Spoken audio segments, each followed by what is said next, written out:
Obrigada, Viviane, pela apresentação. Obrigada, Sofia, pela oportunidade, né, de participar do evento. Obrigada a todo mundo que está aqui, né, ao avançar da hora. Somos guerreiros aí o dia todo. Sim? Tudo certo? Sim, sim. Ótimo. Então, aquela apresentação de começo que a gente já pede desculpas, né, pelo trabalho não feito. Mas quando eu enviei esse resumo, né, que eu considerei depois um pouco audacioso, eu esperava já ter avançado um pouco mais, né, mas veio a pandemia e tudo mais, né, mexeu com a vida de todos, como vimos aí ao longo do evento, né, várias pessoas se desculpando pela não produtividade, tal como estávamos acostumados. Mas então eu resolvi trazer mesmo assim o primeiro passo, né? Então não vou defender nenhuma tese forte acerca dessa pesquisa ainda, mas quis trazer esse esboço, né? Esse começo, esse levantamento da questão, para que a gente possa conhecer um pouquinho. Deixa eu só passar aqui. Aí. Então, a proposta dessa apresentação vai ser investigar justamente o problema da transitividade na relação melhor que. Eu optei por colocar a maior parte do que eu vou falar nos slides, né? Porque acho que está todo mundo já um pouco cansado.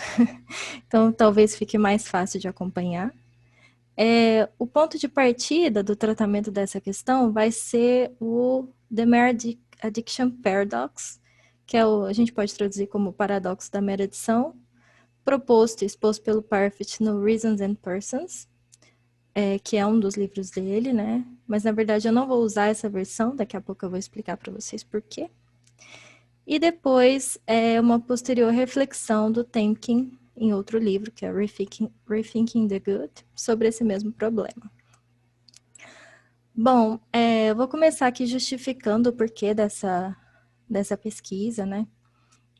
Na verdade, isso começou no mestrado, isso é uma consequência do meu mestrado, né, em que eu avaliei ou tentei fazer uso de uma avaliação sobre qualidade de vida com o tema do suicídio.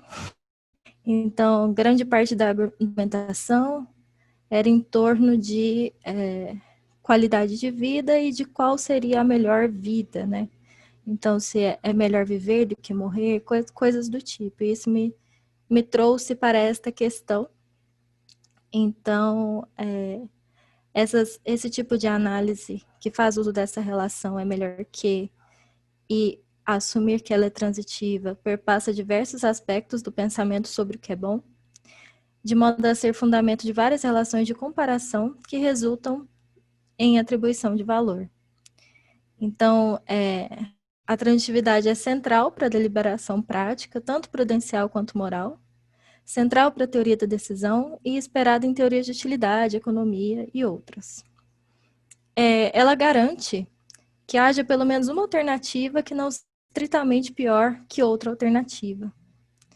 Portanto, garante que nossas escolhas possam ser coerentes com nossa noção de melhor que. No seguinte sentido, a gente pode evitar uma alternativa que consideramos estritamente pior do que alguma outra alternativa. Além disso, quando a transitividade é violada, porque temos julgamentos cíclicos de melhor que, a gente não pode garantir a consistência. Por exemplo, se a gente considera que A é melhor que B e B é melhor que C, mas C é melhor que A, então consideramos cada alternativa como pior do que alguma outra, de modo que as nossas escolhas não poderiam ser guiadas por essa noção. Bom, primeiro então a gente vai falar sobre o que é, né, transitividade. Transitividade, se a gente se apropriar do conceito da matemática, uma propriedade de uma relação binária, tal que para três elementos quaisquer, a relação do primeiro com o segundo e do segundo com o terceiro acarreta a relação do primeiro com o terceiro. Então, um tipo de propriedade relacional exemplificado por pares ordenados de objetos, a gente poderia entender assim. E uma relação pode ser transitiva, intransitiva ou não transitiva. Bom, aqui eu trouxe o verbete do Desidério, que é basicamente para mostrar como são essas possibilidades relacionais. Então, uma relação é transitiva quando a gente consegue estabelecer uma espécie de cadeia. Ela é intransitiva quando essa transmissão por cadeia é de alguma forma bloqueada. E ela é não transitiva quando, na verdade, eu não posso dizer ou ter a garantia. Em alguns casos isso ocorre, em outros não. Então, eu trouxe alguns exemplos aqui. Então, ela é transitiva, por exemplo, a relação ser mais velho que. Então, se Sócrates é mais velho que Platão e Platão é mais velho que Sócrates, então Sócrates é mais velho que Platão, que Aristóteles, desculpa. Então, garante esse raciocínio em cadeia. Ela é intransitiva, então a relação da paternidade. Então, se eu tenho um raciocínio do tipo, se Afonso é pai de Carlos e Carlos pai de Joana, então Afonso não é pai de Joana, então é bloqueado, né? E não transitiva, a gente tem o exemplo da relação de amizade. Então, aqui a gente tem João é amigo de Pedro e Pedro de Carlos, mas João não é amigo de Carlos. Ou João é amigo de Pedro e Pedro de Maria, mas João é amigo de Maria. Então, em alguns casos isso pode ocorrer, em outros não. A gente não tem, né, uma garantia da relação em cadeia. Mas a nossa relação melhor que, ela é transitiva. Assume-se como uma verdade analítica que ela é transitiva. Então, se A é melhor que B e B é melhor que A+, A é melhor que A+. E aí, o paradoxo do Parfit, ele coloca o seguinte, por isso que eu usei esse A, B e A+, porque são os termos que ele usa. Parece que tudo considerado, A é melhor que B, B é melhor que A+, contudo, A não é melhor que A+. E ele observa que, justamente porque essa é uma relação transitiva, os três julgamentos eram inconsistentes, por serem todos plausivelmente verdadeiros, e que um deles deveria ser recusado. Então, ele baseia todo o paradoxo no fato de que, pela relação ser transitiva, então eu tenho que recusar um desses julgamentos. Eu vou apresentar para vocês uma versão compactada do paradoxo, porque a que a gente tem no Reasons and Persons é muito extensa, né? E dado o nosso tempo aí, né, toda a nossa justificativa do tempo, eu vou apresentar essa versão um pouco mais compactada, que ainda é bastante extensa, então, mesmo se vocês não entenderem, eu gostaria que vocês assumissem que há um paradoxo, porque realmente é bastante grande, assim, na explicação. Mas nessa resposta, que é o Acts and Outcomes, ele está respondendo uma réplica do Bonningvale, justamente porque a forma como ele expõe o paradoxo no Reasons and Persons é um pouco forçada, né? Ele força algumas acepções em ética populacional, né? Mas não tem problema, que a gente vai garantir que é paradoxo. Então, vamos a ela. Parfit propõe que suponhamos a existência de dois países igualitários, que designam por A e M. Então, A representa um lugar cuja população desfruta de uma qualidade de vida alta. M, outro no qual vivem o dobro de habitantes de A, com uma condição pior para cada pessoa. Então, é fácil da gente assumir que a maioria de nós consideraria que M é pior do que A. Aí, depois disso, ele coloca um terceiro elemento. Então, temos outro país, chamado AB. AB possui também o dobro da população de A. Contudo, metade de seus cidadãos vive uma vida pior que os moradores de M, que já tinham uma vida ruim. Enquanto o restante tem o bem-estar igual aos nascidos em A. Mais uma vez, a gente consegue supor que é um pensamento comum da maior parte de nós que AB não poderia ser pior que A. Entanto, muitos poderiam acreditar que a vida em M poderia ser melhor que em AB.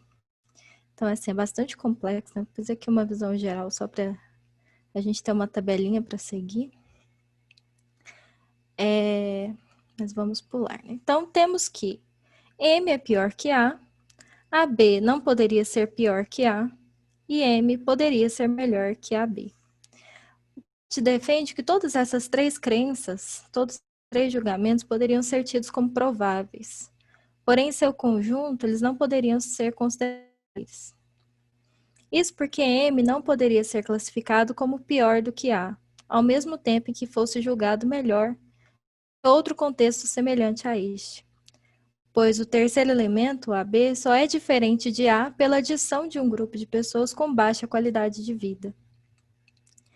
Então, a gente teria uma situação em que a gente não conseguiria escolher. Então, para tentar evidenciar o problema, o Parfit inicialmente defende a veracidade do que a gente estabelece em 2 e 3.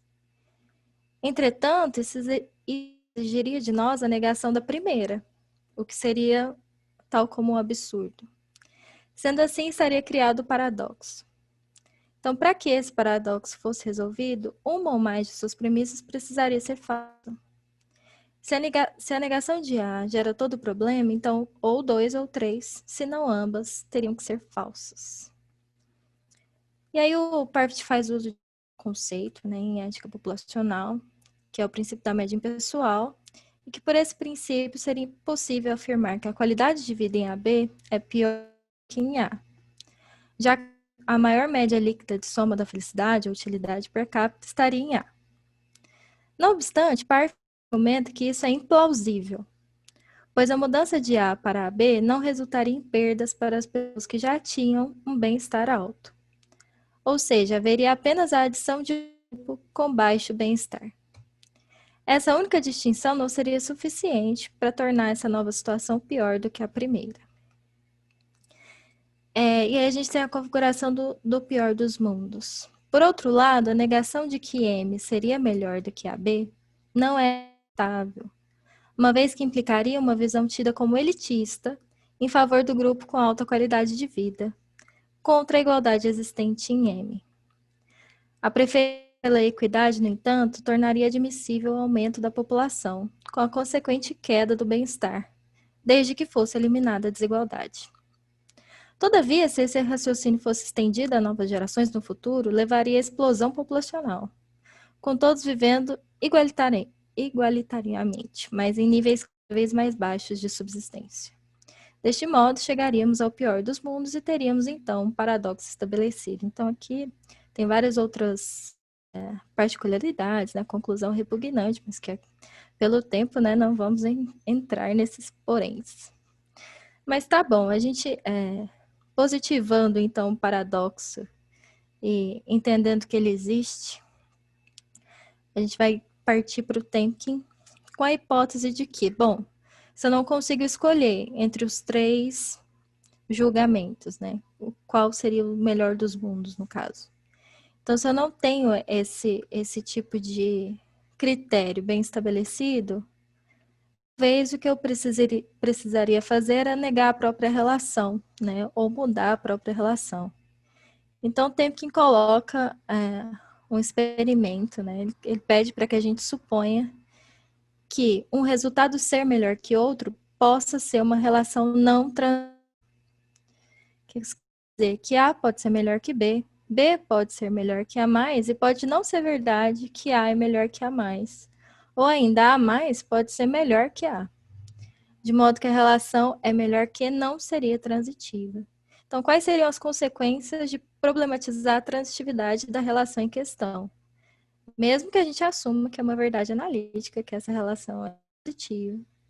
Então, há ganhos em problematizar, mesmo que só na linguagem, essa relação. Então, a gente tem aqui melhor que como não transitiva. Então, ele recoloca a questão. Então, nesse livro dele, Rethinking the Good, ele argumenta que a crença comum de que a transitividade de é melhor que é incompatível com outros julgamentos de valor com os quais muitos de nós estamos profundamente comprometidos. O que deveria nos conduzir ao tratamento da possibilidade de que essa ação possa de fato ser uma relação que não é transitiva. 5 minutos. Bom, obrigada. Eu estou contando aqui também. Contudo, é possível dizer que a transitividade é simplesmente verdadeira por definição, ou seja, que ela se dá justamente pela ideia de que um resultado ser melhor que o outro, considerando tudo que parece relevante, ou seja, há de fato um conceito de é melhor que o que é verdade, por definição, que é transitivo.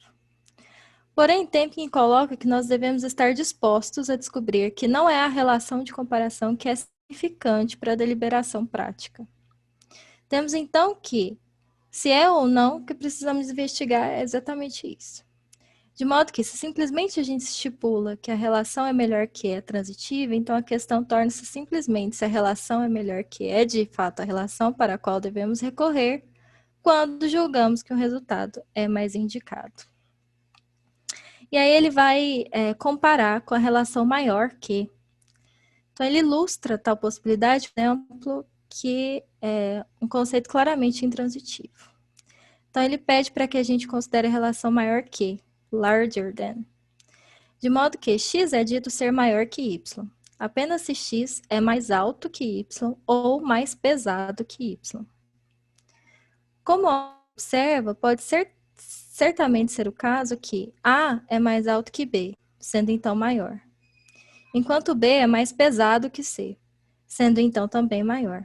E ainda por essas relações, A é mais baixo e mais leve do que C.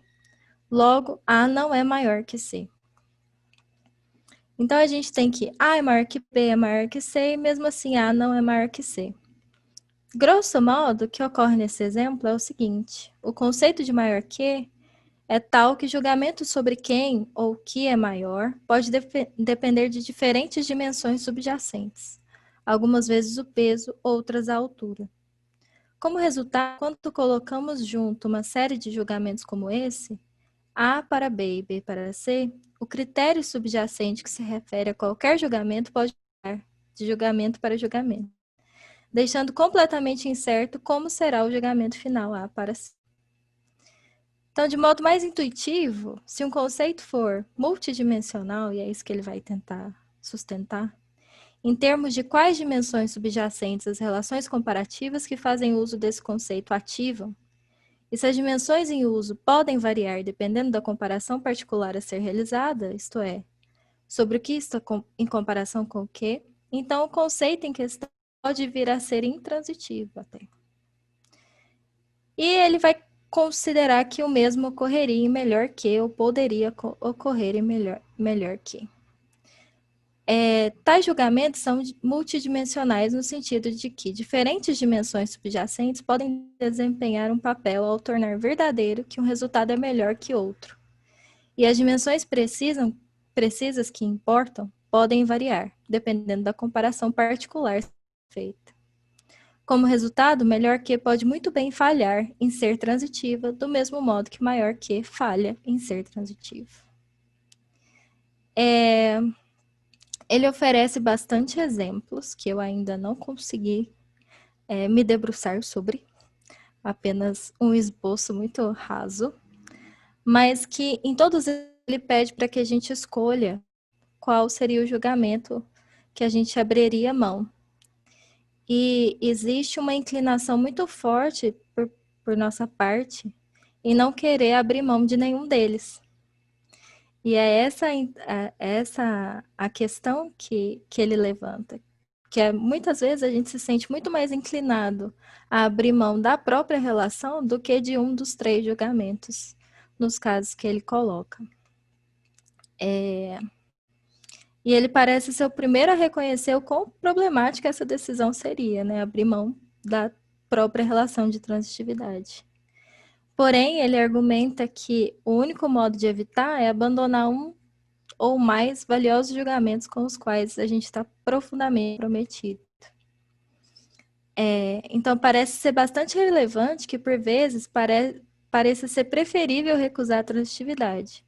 Pois mesmo que alguém não esteja preparado para abandoná-lo e sempre abrir mão de outro comprometimento, é possível que esta pessoa esteja preparada para admitir que o julgamento de valor particular que foi abandonado faça parte daqueles que realmente não gostaria de recusar.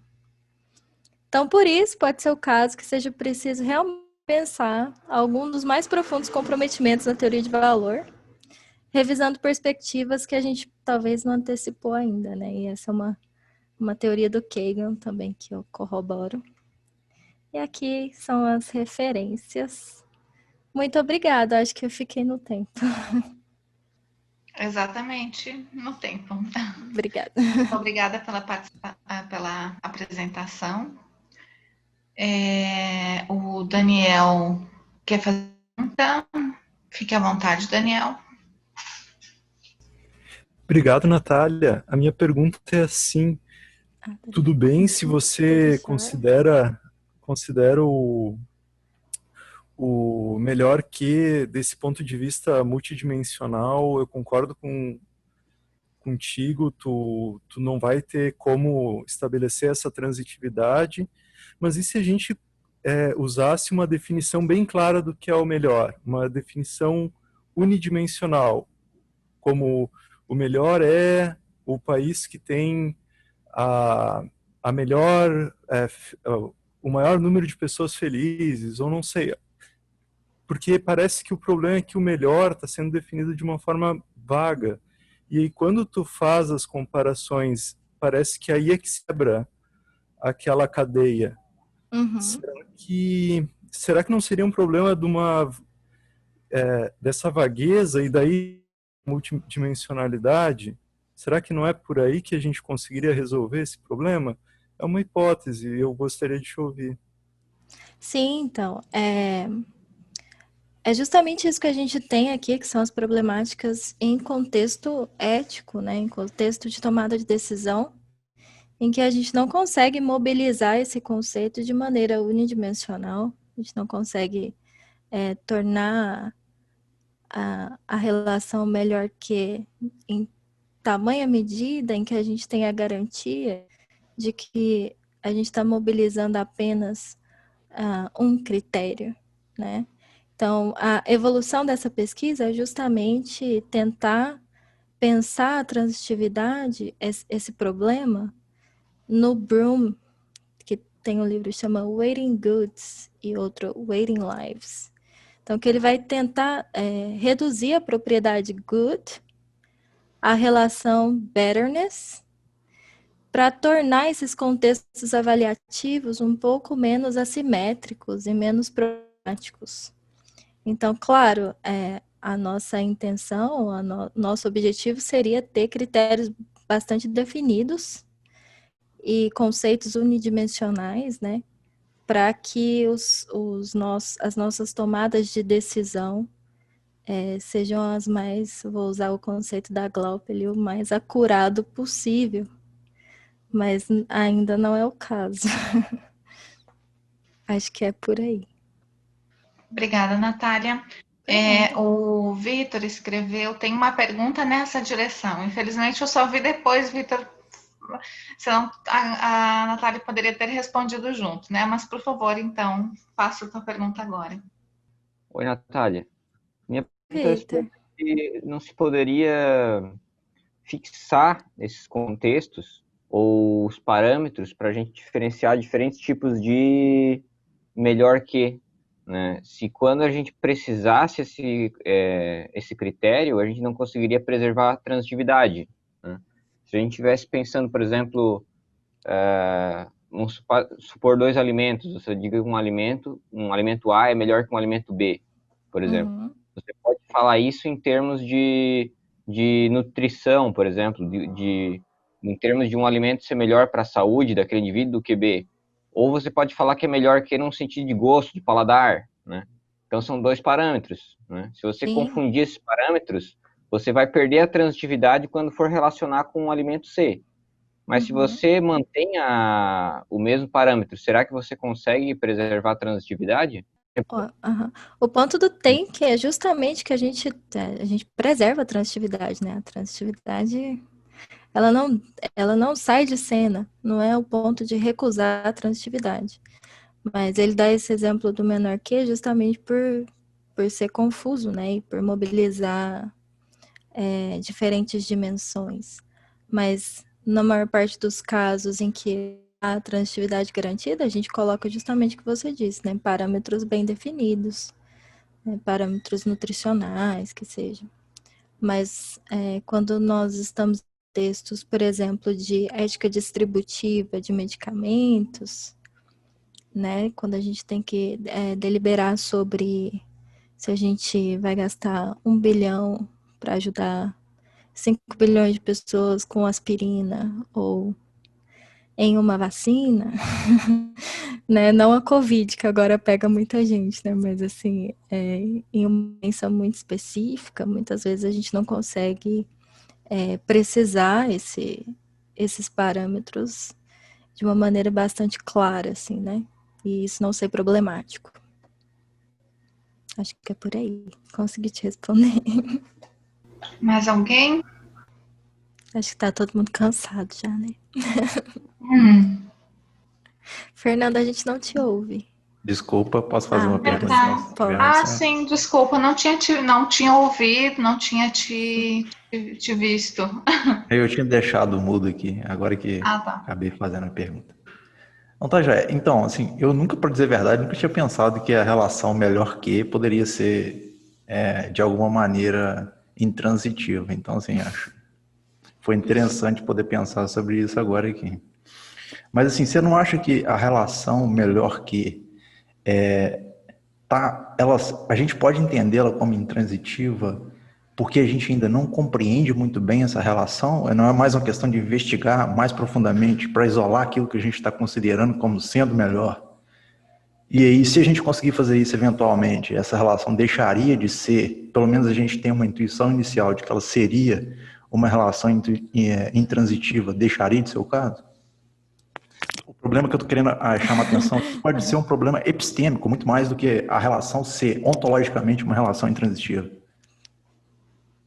Com certeza, né? A gente sempre retorna para os problemas epistêmicos. Mas talvez. Eu vou pensar sobre a sua colocação. Como eu disse, né? Esses são os passos iniciais aí dessa investigação, né? Mas foi bom de entender que vocês também viram problema, né? Não, sim, os exemplos que você apresentou são convincentes. Certamente são convincentes. A questão que ficou para mim foi mais ali a questão de saber se o problema é a relação melhor que ela é de fato uma relação que não pode ser com base em investigação e a gente eventualmente resolver o problema e chegar à conclusão de que tudo que a gente tinha era falta de conhecimento naquele momento, ou, na verdade, isso não pode ser feito. Tá bom. Vou ter em mente esse seu questionamento. Muito obrigada, Fernando. É isso. Bom, acho que nós encerramos essa noite, então, de sexta-feira. Obrigada pela apresentação, todos que apresentaram, pelos que assistiram e fizeram perguntas.